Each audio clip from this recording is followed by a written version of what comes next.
Cordial saludo, apreciados estudiantes. Como estuvimos viendo hace un momento con Ana María, Juan Diego, Yaris, Ángela y los compañeros que pudieron conectarse a esta sección, lo que nos compete en el momento es conocer entonces cuáles son esos objetivos que tenemos dentro del programa. Primera situación. Y recordemos que hemos dividido el módulo en 3 sesiones. Esas 3 sesiones tenemos en la primera unidad ubicación del área personal en la empresa, unidad que ustedes han complementado con las actividades solicitadas sin ninguna dificultad hasta el momento. Sin embargo, al final hablaremos sobre la orientación que haremos para entregar las actividades. En la segunda unidad tenemos los estados financieros y el análisis del impacto de las decisiones de la gestión humana en la estructura financiera de la organización. Para finalizar la semana entrante con el análisis de sensibilidad, las decisiones de talento humano en la estructura financiera. Voy a dar una explicación general de la unidad número 1. Entonces nosotros concluíamos al final de esa unidad que la organización tiene 4 herramientas claves para la toma de decisión, que es el sistema de información. ¿Partiendo de qué? De 4 funciones organizacionales. La primera, la función financiera. La función financiera la podríamos definir como la unidad que se encarga de contabilizar y registrar o garantizar el procesamiento y los informes adecuados de los hechos económicos de la organización para poder conocer herramientas de planeación financiera, entre ellas el presupuesto, el flujo de caja, las inversiones y las diferentes actividades que se realizan en la función financiera. Por ejemplo, la tesorería, la cartera, la facturación hacen parte de esa función financiera de la organización, independiente que el módulo de facturación yo lo tenga en el punto donde están ubicados mis vendedores, que ya vamos a mirar. Es decir, garantiza el registro de los hechos económicos materializados en los informes financieros. Luego vemos la segunda función, que es mercadeo y ventas. Por supuesto, muy importante dentro de la organización, es la que se encarga de garantizar ese renglón que suma, el único renglón que suma la organización, que son las ventas. ¿Producto de qué? De la demanda de bienes y servicios que realizan los clientes. Pero para llegar a esos clientes debo tener el personal suficiente capacitado de acuerdo al servicio o bien que yo desarrolle con las distintas estrategias para realizar la promoción y garantizar la fidelización de ese cliente. En la tercera función vamos a encontrar la producción y las operaciones. Si yo estoy en una empresa industrial, va a tener un área de producción donde vamos a encontrar un control de inventarios, proveedores, optimización de materia prima, producción. Pero si por el contrario yo estoy en un área de operaciones, tengo una compañía comercial, pensemos en Grupo Éxito, voy a encontrar que esa compañía tiene un área de operaciones importante donde la logística va a jugar un papel fundamental. Y por último, y en este primer momento, comillas, me permito decir la más importante, la gestión, la función de la gestión humana, es decir, gestionar todos los talentos de la organización para alinearlos a poder garantizar estos resultados. ¿A través de qué? Conocer al empleado, fidelizarlo para garantizar esos objetivos que tenemos. Por supuesto, es necesario transversalmente realizar varias actividades, entre ellas analizar con qué nivel de aceptación llegan a la empresa o perfil de enganche, cuál es el desempeño y cuáles son esas necesidades de desarrollo que a lo largo del proceso de convivencia en la organización debo realizar. Entonces, miren que hasta aquí esta parte de contexto era importante porque al final del día lo que nosotros pretendemos evaluar en este módulo es el impacto final que tienen las decisiones que asumen las personas en los estados financieros de la organización. Y mire que cualquier decisión que nosotros tomemos en una de las funciones va a verse reflejada inmediatamente en la función financiera de la organización. Por lo que correspondía a la unidad 1, ustedes no han tenido ninguna dificultad con los entregables. Vamos, por supuesto, entonces a analizar un poco más de detalle qué incidencia tienen esas decisiones. Para yo hablar de esas decisiones, debo conocer entonces que la compañía,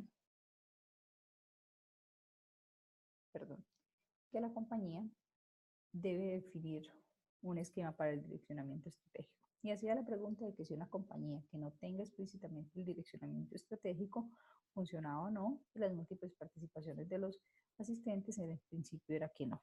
Vamos a analizar un poco este caso. Si yo estoy hablando de una compañía, de una empresa de calzados, como fue el ejemplo utilizado, que voy a abrir en el eje cafetero, o sea, específicamente en Dos Quebradas, Risaralda, cuyo nombre para este ejercicio hemos definido que la venta de la dueña del almacén es la señora María. Yo le pregunto a la señora María, ellos cuántos, cuál es la proyección que tiene, y dice, no, mi situación es que yo soy la mejor empresa distribuidora de calzado del eje cafetero y tengo una tienda, pero de aquí a 2021 yo quiero tener 3 tiendas localizadas en las distintas zonas donde permita vender 20.000 pares de zapatos en esos 3 meses, en el último año.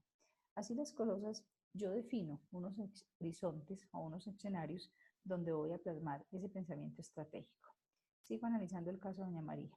En el mediano y largo plazo, ¿ya qué va a hacer?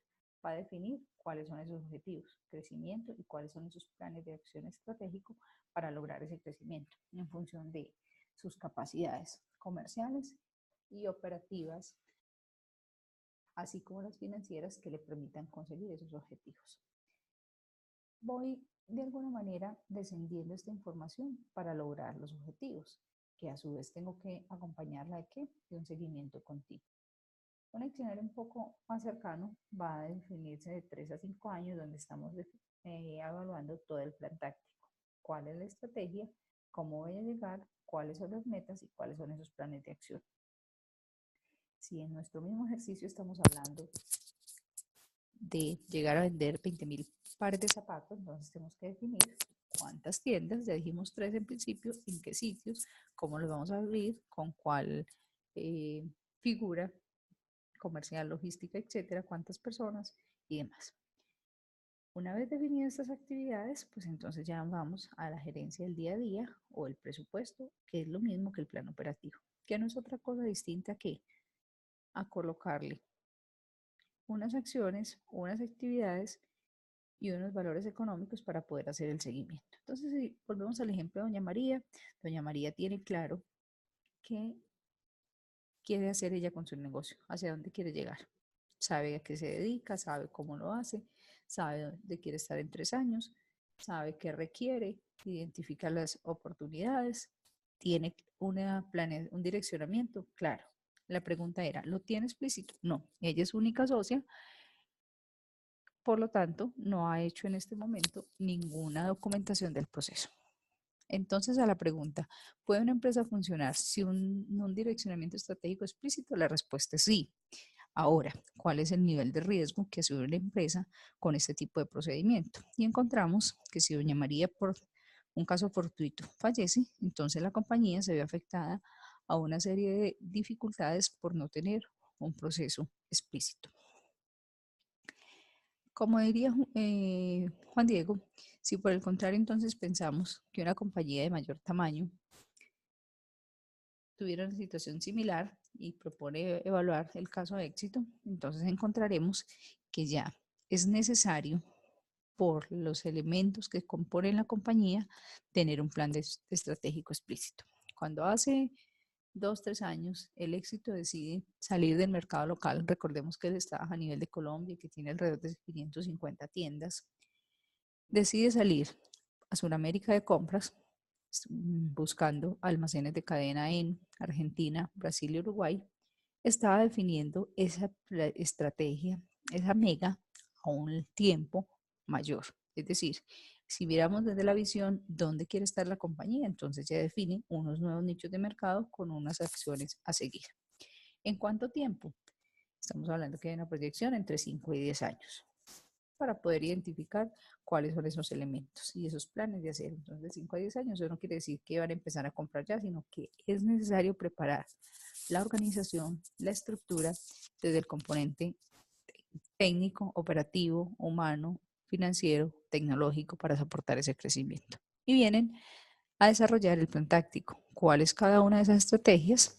Es decir, cómo busco los recursos, cuáles países exploro primero, compro las tiendas, qué tipo de negociación voy a hacer, cuáles son esas metas de crecimiento que van a tener, a qué tipo de mercado le estoy apostando, en cuánto me voy a ver beneficiado como organización, y define los planes de acción. Al final del día, ya con todos esos elementos, tienen suficientes insumos para realizar el plan operativo, que como lo hemos visto, funciona a un año, y a definir y asignar los recursos vía presupuesto, para poder hacer un seguimiento más detallado. Así las cosas, como decía hace un momento, quien tiene la información va a poder tomar unas decisiones más adecuadas. Y el tomar decisiones más adecuadas, pues va a permitir que la organización tenga unos resultados también de desempeño, porque está soportado en la información. En la unidad número 2, entonces vamos a trabajar un poco ese plan operativo, ya más a nivel detallado, identificando qué es un presupuesto. En el material de apoyo encontrarán ustedes que un presupuesto es una previsión de esos hechos futuros cuantificados. De alguna manera es tratar de intervenir el futuro y expresarlo en términos monetarios.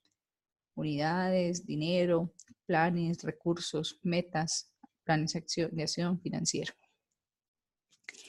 Transversalmente a esto hemos venido hablando porque es importante hacer entonces un presupuesto.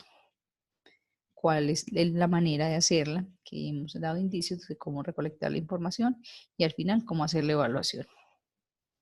Basado en unos principios. El presupuesto, como herramienta financiera, tiene unos principios. El primero es que haya una planificación y un plan de acción concebido cuidadosamente para poder garantizar ese desarrollo.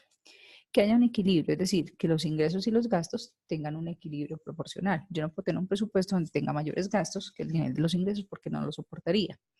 Que sea claro y comprensible a los diferentes usuarios de la organización, que tenga un nivel de detalle amplio que permita visualizar rápidamente quiénes las acciones o los responsables de alimentar esos niveles de ingresos y gastos.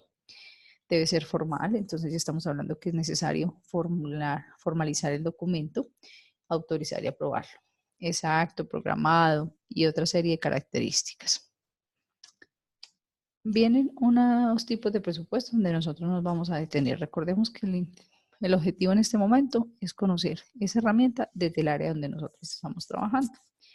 Al final del día, todos los presupuestos se reúnen en el presupuesto maestro, que es el que recoge todas las necesidades de la empresa. ¿Sí? Vemos cuál es el presupuesto de ventas. Entonces yo quiero vender 20,000 pares de zapatos a 120,000 pesos promedio, decía Ana María.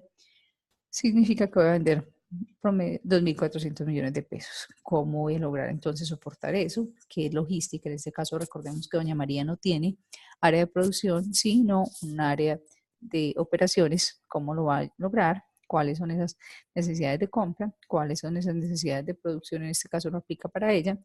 ¿Cómo hacer el presupuesto efectivo, el presupuesto al final el maestro?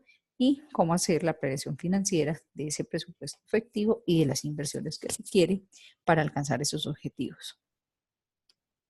Pueden ser de carácter público y privado, también asociado al tipo de compañía que se maneje.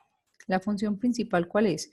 Monitorear y es la ejecución monetaria, es decir, que eso que yo estoy proyectando se va cumpliendo o no se va cumpliendo para tener un mejor control financiero y que pueda tener una capacidad de desempeño como guía y asignar los recursos. Pues si estoy hablando de ese proyecto, yo no tengo que desembolsar los recursos necesarios en este momento, sino que los voy a hacer desembolsos programados hasta llegar a la meta que es el año 3 vendiendo 20,000 pares de zapatos. Ya cuando revisamos un poco más la teoría, encontramos autores como Burbano, que plantea que este esquema de cómo organizar el presupuesto, es decir, desde lo conceptual que tener en cuenta, desde lo procedimental y desde la evaluación y el análisis. Para efecto nuestro, ¿qué debemos considerar? Debemos considerar unos diagnósticos internos, entonces, ¿cómo está la organización? Ya lo hemos trabajado, cuáles son los procedimientos, las técnicas y principios, y a evaluarlo a la luz de los factores externos. Si en el mismo escenario de Doña María, yo digo que en esa región del eje cafetero, donde queremos posicionar los almacenes, el crecimiento de la productividad o de la de crecimiento productivo del Producto Interno Bruto va a estar por debajo de la media nacional. Recordemos que para el año anterior fue de 6 puntos. Debería definir estrategias mucho más agresivas para poder lograr las mismas ventas deseadas con esas condiciones. O sea que no solo tengo que tener en cuenta lo que yo tengo capacidad de hacer desde mi factor interno, sino lo que me afecta y debo integrar en el factor externo.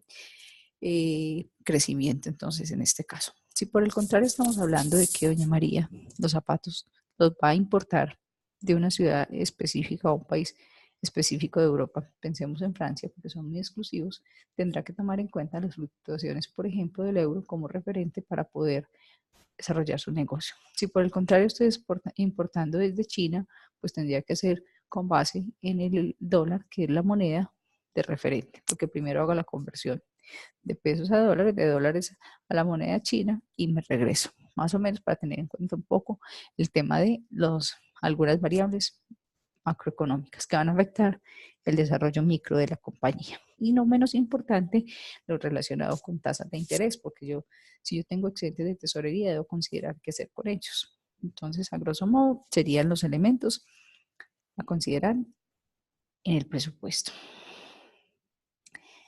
Otro elemento importante es definir las características entre un costo y un gasto, porque nosotros tenemos un entregable que ya enseguida vamos a hablar de ellos. El costo se define como un sacrificio o pérdida que yo hago hoy con el fin de obtener un beneficio mañana. Es decir, consumo un recurso hoy, tengo costo de oportunidad y espero mañana un beneficio futuro. ¿Sí? Esa es la diferencia de costo. Mientras que un gasto, estamos hablando de aquellos valores que yo debo adicionar para poder realizar ese objeto social. Viene una serie de clasificaciones entre costos directos, fijos, indirectos, costo variable. No se angustien, ustedes solamente es a nivel de conceptos, como lo busca la especialización, desarrollar algunas competencias para ustedes poder tomar decisiones en la organización de forma adecuada, que ya los puedan invitar a las reuniones de consejo de dirección y ustedes no se sientan mal porque no van a hablar no van a comprender que están hablando de un índice financiero. Yo sé que no es el caso del grupo. Listo. Entonces vienen los costos directos que están asociados o se identifican directamente en la producción del bien o servicio. En este ejemplo, mano de obra para elaborar una camisa. Yo puedo definir con exactitud cuánto es el tiempo, en horas, en segundos, en minutos, que se tarda la producción de la camisa. Pueden ser fijos porque están independientes del volumen de la producción. Si yo estoy elaborando zapatos o camisas, pues puedo decir que los metros de agua que consume el taller de la confección no se podría definir asociado a la producción, aunque hay compañías que definen factores de prorrateo, pero como les digo, eso es un elemento de producción que no vamos en este momento a considerar. Hay unos costos indirectos que no se cuantifican en el producto. Para el caso de nuestro ejercicio, si estamos hablando de los zapatos, el cuero, las suelas, las tapas serán materiales directos, costos materiales directos se identifican, mientras que los indirectos como el pegante, el colorante no se van a identificar. Son variables cuando cambian en relación al número de unidades vendidas. Es decir, si yo vendo 20.000 pares de zapatos, el costo de la producción será asociado a 20.000 pares de zapatos. Mientras que yo tengo un costo fijo, como el arrendamiento, como el agua, los servicios del arrendamiento que decíamos de esta bodega, que es independiente del número de unidades. Que al final se podría definir pues, que también se puede comportar como un gasto. Si hablamos de gastos, entonces ya estamos entrando aquí pues para que ustedes tengan más claridad. Si hablamos de gastos, significa que nosotros estaremos definiendo, como dijimos, ya no es inherente el número de unidades, sino unos valores fijos que debemos asumir para desarrollar ese objeto social. Si doña María decidió abrir los 3 almacenes, debe asumir unos gastos, por ejemplo, como el arrendamiento. Si estamos hablando del almacén que va a colocar en Manizales, pues ella tendrá que hacer una adecuación y antes de vender ya ha incurrido en una serie de gastos que pueden ser también fijos o variables. Para el caso de gestión humana, pensemos un poquitico en gestión humana, donde encontraremos costos también y gastos. Se preguntarán, bueno, ¿y por qué muchas veces nos han dicho que nosotros en la organización somos un gasto? Técnicamente, al estado de resultados va todo el valor consumido por el área de gestión humana en los diferentes procesos de la organización. Esto es real. Pero la misión nuestra es ¿cuál?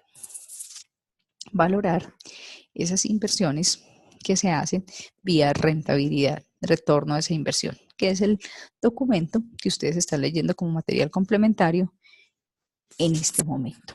¿Sí? Si quisiéramos identificar entonces un gasto, pues nosotros podríamos pensar que todos los salarios del personal con su respectiva prestación social se convierte en ese gasto, que es de tipo fijo, sí, solo sí. Yo estoy hablando de que mis trabajadores no tienen salarios variables porque no generan horas extras. Lo mismo que los salarios de los gerentes, lo mismo que el factor prestacional, lo mismo que aquellos recursos que yo dispongo para hacer, por ejemplo, unos exámenes de vinculación periódicos, si estoy hablando de empresas que tienen trabajadores en altura, porque ya está definido cuánto voy a necesitar. El mismo gasto de la dotación, ¿sí? Distinto a que yo pueda cuantificar o separar detalladamente el costo del personal asociado a las ventas. Estos son diferentes momentos. Para efectos de los entregables, ¿qué nos hemos propuesto? Nos hemos propuesto dos cosas. Que a la luz de esta aclaración ustedes hagan una indagación en la empresa donde trabajan o en una empresa que puedan tener acceso a la información.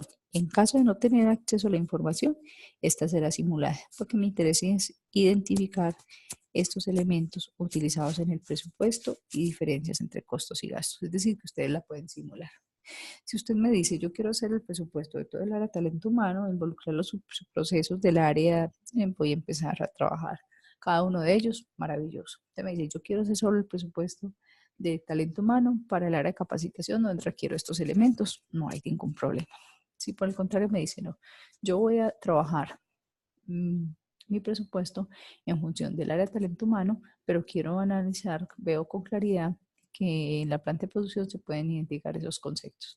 No importa cuál área escojan, es importante tener elementos mínimos para esa elaboración del presupuesto a la luz de esos conceptos trabajados. Incluso voy a buscarles una planillita para dejárselas como de referente. Pueden trabajarlo en Excel o pueden trabajarlo en cualquier herramienta. También les pedí identificar cuál es la metodología que utiliza la empresa y si hay algunas herramientas que van desde cuál. La compañía no genera con ningún procedimiento específico el presupuesto. O la compañía, por el contrario, tiene un procedimiento maduro donde involucra todas las áreas, se reúnen en esta época, reúnen tales insumos y allí empiezan a formular el presupuesto. Cualquiera de ellas es, o la compañía simplemente realiza todo con aplicaciones de Office. Cualquiera de las anteriores, insisto. Mi interés, ¿cuál es? Identificar este insumo, porque aquí de la proyección vamos a partir para trabajar en la sección siguiente los estados financieros, conocer igual de la misma metodología, de la misma manera, la metodología es acercarlos un poco a ese mundo financiero para la toma de decisiones, reitero, que se va a ver reflejada. Cualquier acción que usted tome en su proceso se va a ver reflejada en los estados financieros. Si tengo un problema en selección de personal, supongamos que tengo desviaciones en el perfil o en otra de las fases del proceso y mi índice de vinculación es insatisfactorio, pues será simplemente un gasto porque le estoy adicionando valores que no necesitaba al proceso para garantizar el mejor colaborador y al final del día puede que eso se desvirtúe. Listo, entonces van a ser los entregables. Nos pusimos también de acuerdo con los compañeros que participaron y es que van a poder realizar la actividad en pareja si así lo prefieren. Otro acuerdo que hicimos es que las actividades se les voy a habilitar todas en plataforma hasta el lunes 13 de mayo. En el momento que fui a realizarlo ahora, tuve la dificultad, entonces espero poder hacer en el transcurso del día. Gracias por participar, muchos éxitos, estoy atenta. Ah, perdón, el último acuerdo. Nos vamos a reunir el próximo martes a las 8:30 de la noche. Que descansen, gracias.